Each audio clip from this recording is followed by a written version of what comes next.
गुड़गांव सबको पसंद आता है, लेकिन गुड़गांव एक दिन में नहीं बना, कभी वर्षों पहले उसकी कल्पना की गई होगी। तो आज वर्तमान समय का गुड़गांव दिखता है। तो एक सरकार ने एक योजना बनाई है, अभी बहुत चीजें स्पष्ट नहीं है। जैसे जैसे पॉलिसी हमारी बनती जाएगी, लोगों की सहमति से और सहभागिता से ही संभव है। सर, टाउनशिप बनेगा तो मुआवजा मिलेगा उसको उनको? नगर विकास आवास विभाग के मंत्री नीतीश मिश्र ने बहुत बड़ा बयान दे दिया। देखिए उन्होंने क्या कुछ कहा। देखिए उन्होंने कहा कि सैटेलाइट टाउनशिप विकसित किए जाएंगे बिहार में। यही नहीं, उन्होंने इसके साथ साथ ये भी कहा कि जहां जहां सैटेलाइट टाउनशिप विकसित किए जाएंगे वहां पे मुआवजा मिलेगा। और मुआवजा कैसे मिलेगा? देखिए पहले जमीन की कम दाम मिलती थी, लेकिन अब जमीन की कीमत और बढ़ चुकी है और इसको लेके और उचित उचित मूल्य पे, यानी कि और ज्यादा मूल्यों पे मुआवजा मिलेगा। तो बड़ा अपडेट दे रहे हैं। देखिए नीतीश मिश्रा क्या कुछ कह रहे हैं। नगर विकास विभाग के मंत्री क्या कुछ कहते नजर आ रहे हैं, सुनिए उनके बयानों को। चैलेंज फंड, इसमें अब कंसेप्ट क्या है, जो फाइनेंसिंग का जो पूरा पैटर्न है अर्बन बॉडीज का, वो बदल रहा है। आप पूरे सरकार पर आप निर्भर ना हो, आप प्राइवेट पार्टिसिपेशन भी लाएं, आप अपने रिसोर्सेज को भी बढ़ाइए और आज सरकार, भारत सरकार भी आपको मदद करेगी। ऐसे अगर हम देखें तो ज़्यादा कॉमर्शियल वाइबल प्रोजेक्ट्स भी हम नहीं आ पाएंगे, डेवलपमेंट भी ज़्यादा होगा, एम्प्लॉयमेंट अपॉर्चुनिटीज़ भी क्रिएट होंगी।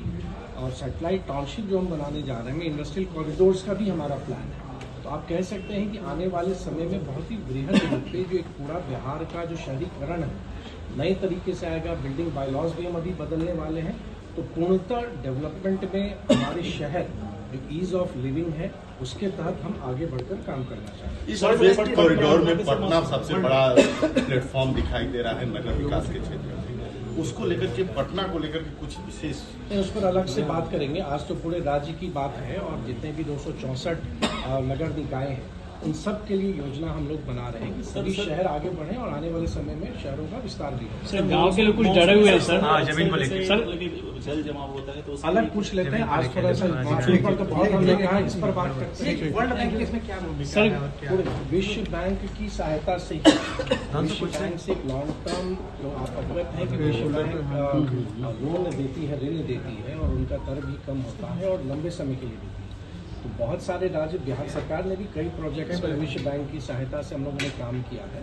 तो इस प्रोजेक्ट में जो अर्बन ट्रांसफॉर्मेशन नाम है इस प्रोजेक्ट का, इसमें विश्व बैंक से हम लोगों ने ऋण लेके चरणबद्ध तरीके से फेजेज में हम बिहार में एक व्यापक उदाहरण आप गुड़गांव को ही देखिएगा। गुड़गांव सबको पसंद आता है, लेकिन गुड़गांव एक दिन में नहीं बना, कभी वर्षों पहले उसकी कल्पना की गई होगी। तो आज वर्तमान समय का गुड़गांव दिखता है। तो एक सरकार ने एक योजना बनाई है, अभी बहुत चीजें स्पष्ट नहीं है। जैसे जैसे पॉलिसी हमारी बनती जाएगी, लोगों की सहमति से और सहभागिता से ही संभव है। सर, टाउनशिप बनेगा तो मुआवजा मिलेगा उसको उनको? अगर टाउनशिप, अपनी थोड़ी जानकारी बढ़ाइए भाई।